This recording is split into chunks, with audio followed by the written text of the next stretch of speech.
told you you have a test on Friday. The test is going to be a little bit different than the thermal chem test. There are not so many thinker questions that I can give you.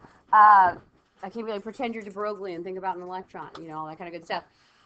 So it will be a little more straightforward. I will give you a review sheet on it, and if you can do the review sheet, you can do the test type of thing as long as you're studying and all that kind of stuff. Some people like more memorization type tests, some people don't. So it's all kind of up to you on how you want to prepare for that. Do we have notes today and tomorrow? We're going to practice a little bit on Wednesday. Thursday we'll review. Friday will be a test. So let's talk about it. It's been quite some time since you've been seeing these lovely things here. And I don't know if we've kind of let you know how keys work around here. I'll put keys around the room for any worksheets that you have for practice. I also have the key online. You can take the key if you want. You can take a picture of the key if you want. What does not help you is to just copy the key, because that doesn't do anything for anybody. I'm not grading this paper. It's for you to do as much or as little as you need to be successful on the test. So let's go through, because it's been a minute. The atomic number always tells us what? The number of protons. Beautiful. Do you remember the letter for the atomic number? Z. Yeah. Atomic mass. A. And what two things are an atomic mass? Protons and neutrons are the atomic mass. They both have a mass of 1. And then what two things have charges inside of an atom?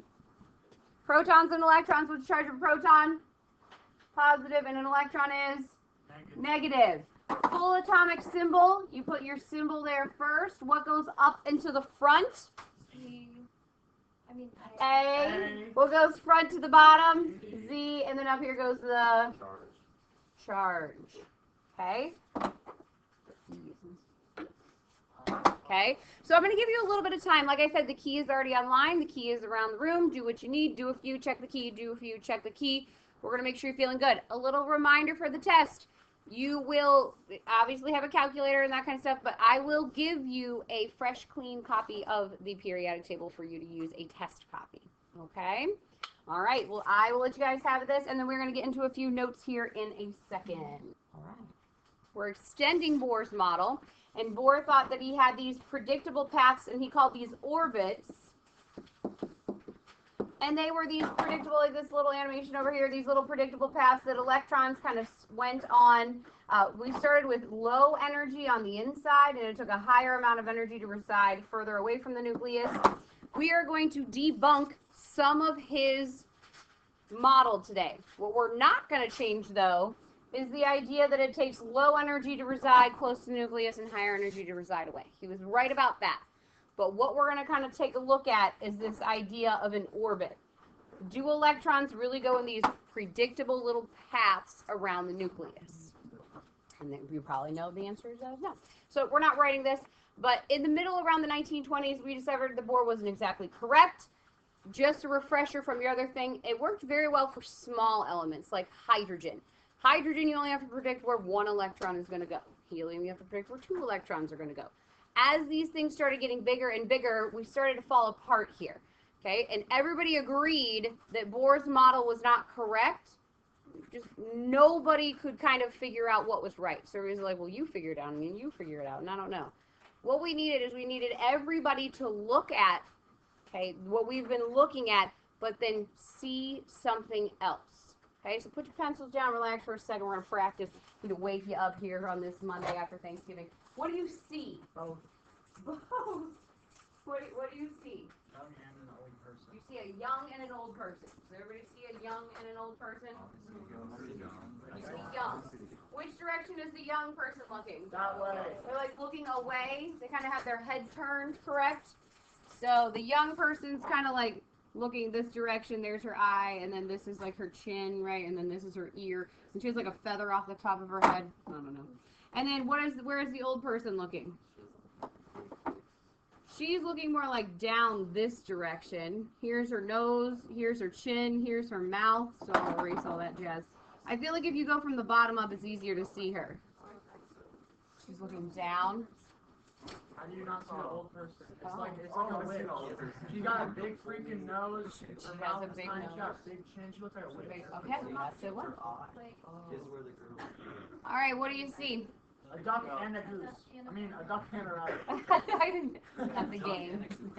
A duck and then a rabbit, right? So Flip it around. the duck is looking at me. The rabbit's looking in the other direction. All right, what do you see? Which way is the window open? Whoa, that's weird. I see both.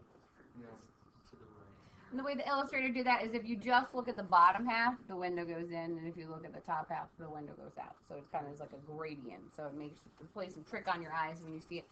All right, what do you see? I see an old person and a young person. There's supposed to be 3 people in this one. I see an old man with a mustache. There's an old man with a Oh, mustache. I see an old woman and a young The young lady. Like, it's on the very left, the middle, and the right. The young woman I think is easy. The old man I think is really easy. It's kind of the exact same thing as the other one where you have, this would be, the only thing I can really see of the third person is this is the nose and the mouth down here. And then that maybe they have very strange eyes and you'd get that checked, but then they're looking kind of this direction here. And this might be like a shawl or something, like a fur or something over there. But anyway, so that one's, I see 2. I don't know if I see the third. What do you see? Native American. Okay, do you see like a statue? Yes? And then do you see a person like walking into darkness maybe? Maybe they have like a poncho on or some sort of like It's like an Eskimo. like an Eskimo or some sort of big. And then I think the easiest part is you look down here, you can see their feet. That's the direction, and then look up. You should get the rest of that. All right, what do you see? I see a face and a saxophone guy. A guy holding nothing. You see a guy holding a saxophone, Yeah. and then the shadow of like a face. Nice. What do you see? Face. What else am I supposed to see? There's a word? Oh, I see the word. Oh, all right. So we see a face, and then we can also see, turn this bad boy, the word liar when you turn outside. So what we had to do in the discovery or how our electrons are moving is we had to have everybody look at something we've been looking at and see something different. So I got one more here, but I'm going to do it after we write something down. The big question in quantum mechanics is an electron a particle or is an electron a wave? And the answer to that question, if asked on a test, you would write it differently. But if I were to ask, what is an electron, a particle, or a wave? The answer to that is yes. Huh? It is both. Okay? It can be both a particle and a wave depending on what we need it to be, and it can be both simultaneously, which is very strange. It's hard. It's called the electron-particle wave. Electron-wave particle duality of nature. Light also acts in this manner. If you don't think about it too hard, it's fine. Hurt your head a little bit. So here we go. An electron is a, and then what does this say? Do you also see the word wave down here? They try to make it together. So if I ask you on a test if an electron is a particle or a wave, the answer would be both. Okay, it can be both at the exact same time, which is why we don't teach quantum mechanics until you're in nice, good old chemistry here. Bohr's model is an okay understanding for an everyday person. We got to know a little bit more. So they can act like both. So let's talk about how we got here. Quantum mechanics is what we're in. Boom. The first scientist in quantum mechanics here is Mr. de Broglie. He's working again in the early 1900s again, really worried about electron motion. He was the person that looked at the picture and saw something a little bit different.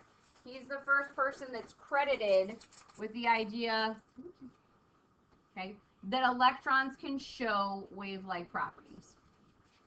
Electrons can show wave-like properties. So if we're going to redo our model here,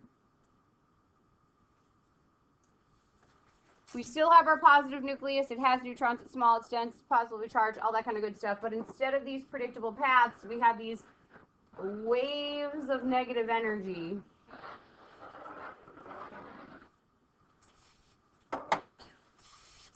That are around the nucleus. So it can act like a packet when it has to act like a packet. It can act like a wave when it has to act like a wave. It's kind of both. But if you think about electrons as waves, that satisfies more of the issues that they were running into as far as getting larger elements with a larger amount of electrons.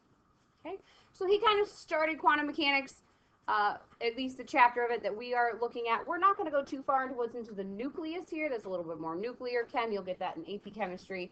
But they are trying to figure out what's in a proton, what's in a neutron, all that kind of good stuff, and it's a whole bunch of nice confusing stuff. So we're going to work on electrons in this next 2 days. The next person here is Schrodinger. He was also working in the 1920s. You might know him from other things. His cat, or his lack thereof cats. I don't think he ever really did anything to the cat. I think it's a thinking experiment. He's the kind of guy that would always ask why and question and question and question, and it's more of the, if a tree falls in the woods, does it make a sound? And you would say yes, because physics said so, but there's no way to prove it. So, and his poor cat. So what you have to know about Schrodinger, in our kind of realm, he was extremely intelligent. He did a lot with psychology. He also did a lot with quantum physics. And I want you to just write down that he has a complex mathematical equation to describe electron motion. So he basically took everything that everybody was working on at the time, and he made a complex mathematical equation to describe electron motion.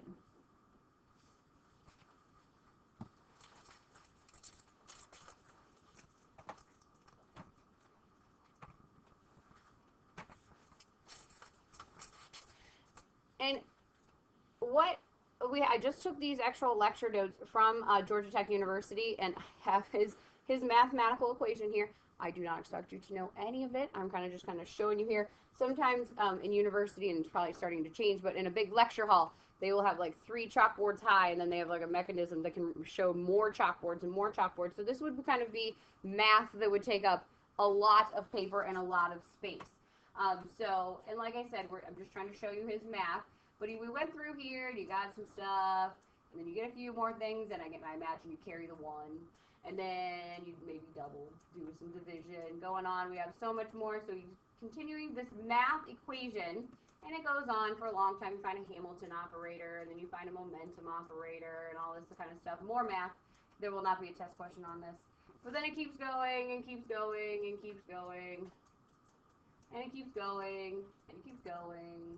If you guys want to go into quantum physics, you know this is your jazz. So at the end, basically, what does it all mean? Well, there's a big answer and then a short answer, and you'll write the short answer. He basically says that there's all these states, they can be waves, all that kind of stuff. Basically, his big, long math equation, we have no idea where an electron really is. No idea, okay? They can be waves, they can be in different places. Sometimes in science, though, when you figure out you don't know something, that teaches you something. So we don't really know where an electron is. But what that taught us, though, is that Bohr is wrong. There is no such thing as orbits anymore. There are no predictable little paths that these electrons circle around the nucleus like planets around the sun. So this is where Bohr was wrong. His energy levels were correct. We're still on with that. However, these predictable paths, out the window. Perfect. I'm sorry. It would be nice, but it's not. So then we get to our next guy here, Mr. Heisenberg. There is a pop culture reference to this one. Who was also Heisenberg? Walter White. So when you learn about his principle, some people speculate that they chose Heisenberg because of his principles. Some people say that they chose Heisenberg for Walter White's alter ego because he also passed away at a very young age of cancer, and he was a chemist as well. Very intelligent. He did most of his work by the time he was 23. So again, if he hadn't, succumbed to cancer, Lord knows what he would have done with everything there. So again, it's just kind of interesting. Our history's riddled with people that kind of ended up, going too soon. So Heisenberg here wrote an uncertainty principle. And so this is a kind of very, very, very important part of quantum mechanics. And I can almost guarantee you that this question will be on the test talking about his principle. We'll write the whole thing, and then I'm going to try to give you a couple of pictures to kind of make you send it home here. Heisenberg's uncertainty principle is as follows. It is impossible to know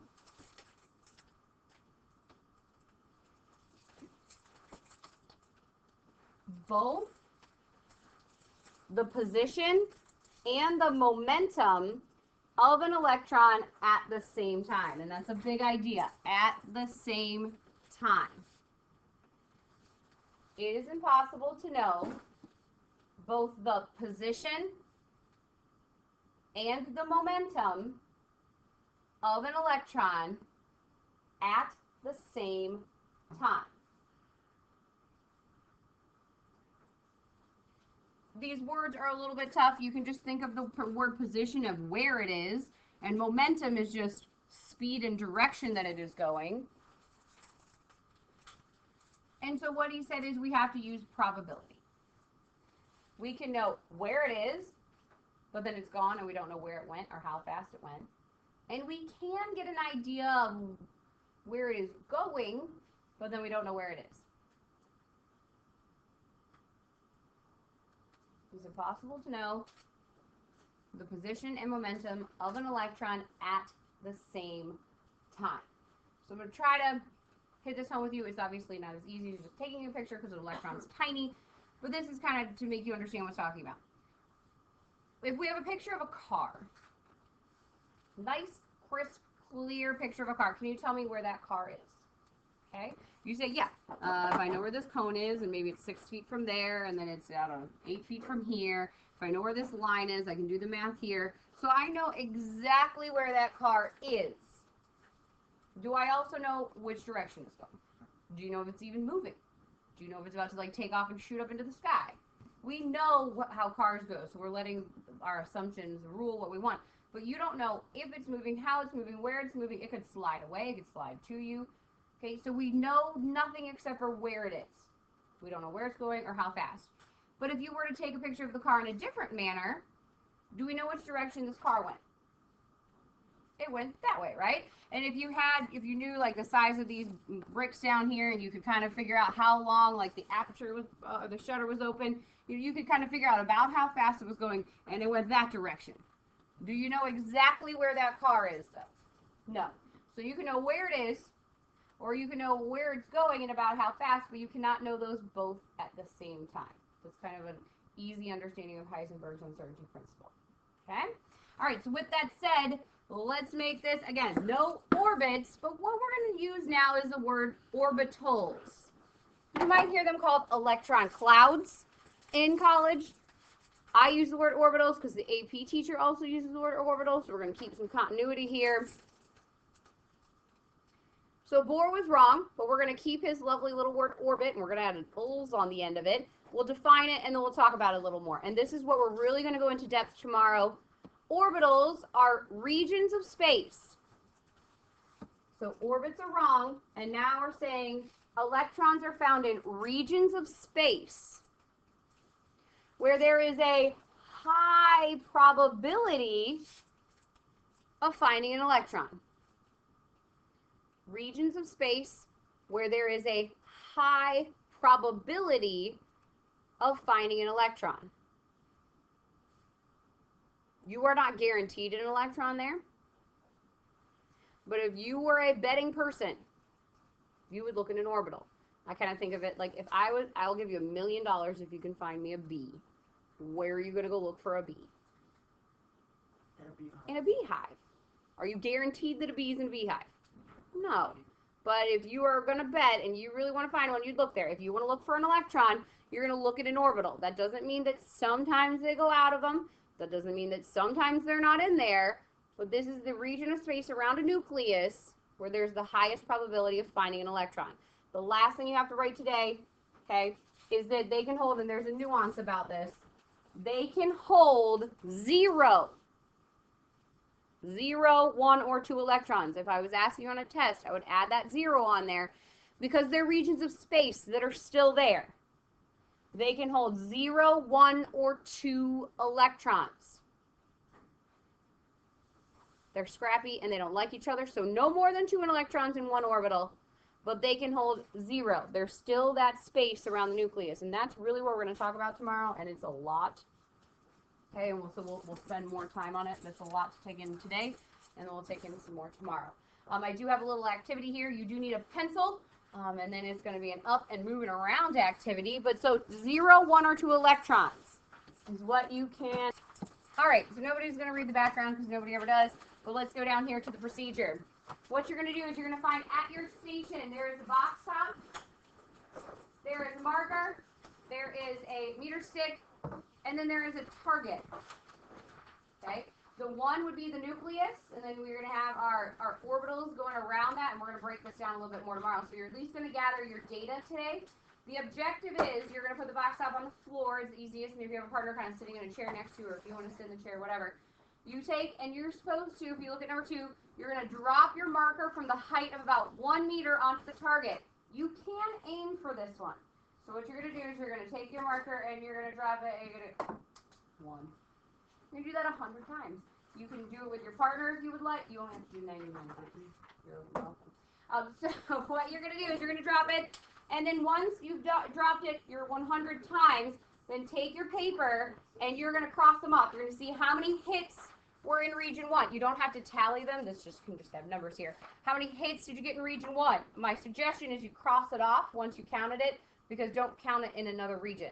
There is a major possibility the marker might bounce and then bounce somewhere else. You might make 2 marks. You might miss.